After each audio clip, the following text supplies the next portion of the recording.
আসসালামু আলাইকুম। কিভাবে ঘরে বসে জিডি বানাবেন আপনারা? মোবাইল দিয়ে জিডি করা সম্ভব। প্রথমে গুগলে গিয়ে জিডি অনলাইন লিখে সার্চ দিতে হবে। এরপরে বাংলাদেশ পুলিশ এখানে ক্লিক করতে হবে। এরপরে প্রবেশ করুন এখানে ক্লিক করতে হবে। আমার এখানে তো অ্যাকাউন্ট করা আছে, এই জন্য ইউজার আইডি পাসওয়ার্ড দিয়ে লগ ইন করা যাবে। যাদের অ্যাকাউন্ট করা থাকবে না প্রথমে রেজিস্ট্রেশন করে নিতে হবে। রেজিস্ট্রেশন করার জন্য ওই ব্যক্তির মোবাইল নাম্বার লাগবে, এনআইডি দিয়ে ভেরিফাই করতে হবে। এরপরে ওখানে ইউজার আইডি এবং পাসওয়ার্ড একটা ক্রিয়েট করে নিতে হবে। ইউজার আইডি এবং পাসওয়ার্ড সেট করে নেওয়ার পরে এরপরে প্রবেশ করুন লগইন এখানে ক্লিক করতে হবে। করে এখানে ইউজার আইডি ঘরে ইউজার আইডি এবং পাসওয়ার্ডের ঘরে পাসওয়ার্ড দিতে হবে। লগ ইন করার পরে আপনি কি ধরনের জিডি করবেন? তো আজকে আমি জিডি করব পাসপোর্ট হারানোর। তো পাসপোর্ট হারানোর ক্ষেত্রে আপনাকে ওখানে হারানোর ক্লিক করার পরে এখানে ডকুমেন্টসে ক্লিক করতে হবে। ডকুমেন্টসে ক্লিক করার পরে পাসপোর্টে ক্লিক করতে হবে। আপনার ইস্যুকারী দেশ নির্বাচন করুন। এখানে ইস্যুকারী দেশ হিসাবে বাংলাদেশ, সিএনই নির্বাচন করুন। মানে পাসপোর্টের কী ধরনের কালার ছিল, সবুজ মলার। এরপরে পাসপোর্ট নাম্বার দিতে হবে। এরপর পরের ঘরে প্রদানের তারিখ, মানে পাসপোর্টটা কত তারিখে ইস্যু হয়েছে। তারপর মেয়াদ উত্তীর্ণের তারিখ। এরপরে জন্ম তারিখ দিতে হবে। জন্ম তারিখে প্রথমে সাল, তারপরে মাস, তারপরে দিন। এরপরে এই ব্যক্তির পূর্বের আরও একটা পাসপোর্ট ছিল, ওটাও হারা গেছে। ওনার যে আগের পাসপোর্ট ছিল ওই পাসপোর্ট নাম্বার দিতে হবে। এরপরে জাতীয়তা বাংলাদেশি। তারপর এনআইডির ঘরে এনআইডি নাম্বার দিতে হবে। এরপর মোবাইল নাম্বার দিতে হবে। জরুরি যোগাযোগ, এখানে মা, বাবা, স্ত্রী, ভাই, বোন যে কারো একজনের ইমার্জেন্সি কন্ট্যাক্ট হিসেবে ইউজ করা যেতে পারে। তো ওনার ওয়াইফের নাম এখানে বসানো হচ্ছে। এরপর ঠিকানা, প্রথমে জেলা সিলেক্ট করতে হবে, এরপরে থানা, আর গ্রাম এলাকা, বাজার রোড।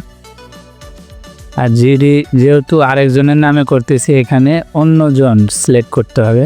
তারপরে জাতীয় পরিচয়পত্রের নাম্বার এবং জন্ম তারিখ দিতে হবে এখানে। এরপরে এখানে পরিচয়পত্র নাম্বার দিতে হবে। এরপর ভেরিফাই করলে ওনার নাম, বাবার নাম, মায়ের নাম এগুলো চলে আসবে। এরপরে ওনার মোবাইল নাম্বারটা দিতে হবে এখানে। এরপর পরবর্তীতে ক্লিক করতে হবে। কোন জায়গা থেকে হারায় গেছে এখানে ওনার একটা ঠিকানা ব্যবহার করতে হবে। আমরা ওই একই ঠিকানায় ব্যবহার করতেছি, সাভারের ঠিকানা, সাভার 2 নম্বর। স্থানের বিবরণ, এটা বাস স্ট্যান্ড দিয়ে দিলাম, যে বাস স্ট্যান্ড থেকে হারিয়ে গেছে। আনুমানিক একটা তারিখ দিলাম, 2 দিন আগে দিলাম। সময় দিতে হবে এখানে সকাল 10:15 হইতে 27 জুলাই 10:55 দেওয়া হইল। এরপরে স্থানের বিবরণ, মানে ওই স্থানের নাম, এখানে বাস স্ট্যান্ড দেওয়া হইব। এখানে স্থানের প্রকৃতি, স্থানের অবস্থান, কোন জায়গায় থেকে, সামনে না পিছনে, এখানে অনেকগুলো অপশন আছে। এখন মোটামুটি জিডির সম্পূর্ণ ঘর ফিল আপ হয়ে গেছে।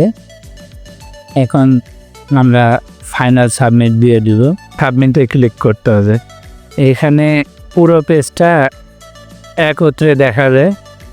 আমরা যা টাইপ করলাম সম্পূর্ণটা এখানে দেখাবে।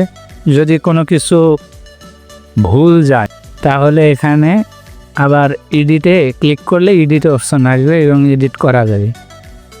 আর যদি না হয় তাহলে আমরা সরাসরি সাবমিট দিলে ওনার নাম্বারে একটা ওটিপি যাবে। আমরা যে ফোন নাম্বারটা ব্যবহার করছিলাম সেই ফোন নাম্বারে একটা ওটিপি পাবে। একটি ড্রাফট কপি, আবেদন প্রিন্ট, এখানে ক্লিক করতে হবে। এরপর প্রিন্ট অপশানে ক্লিক করে এটা সেভ দিতে হবে। A few moments later. পরবর্তীতে আমরা 10-15 মিনিট পরে আবার এটা লগ ইন করতে হবে, কারণ আমরা এখনও কিন্তু জিডিটা পাইনি, শুধুমাত্র আবেদন করছি, আবেদনটা ড্রাফট হয়েছে, থানা থেকে অ্যাপ্রুভাল দিলে আমার অ্যাকাউন্টে আবার এই জিডি কপিটা চলে আসবে। এই যে আমারটা চলে আসছে অলরেডি। এখানে জিডি আবেদন ক্লিক করতে হবে, করে এখানে আপনার পুরো আবেদনটা একত্রে আসবে। এরপরে আবেদনটা আমরা সেভ করে রাখলাম, চাইলে প্রিন্ট দিয়ে নিতে পারি। সকলকে ধন্যবাদ। আশা করি ভিডিওটা ভালো লাগলে পরবর্তীতে আবার এরকম অনেক ধরনের কাজের ভিডিও প্রকাশ করা হবে।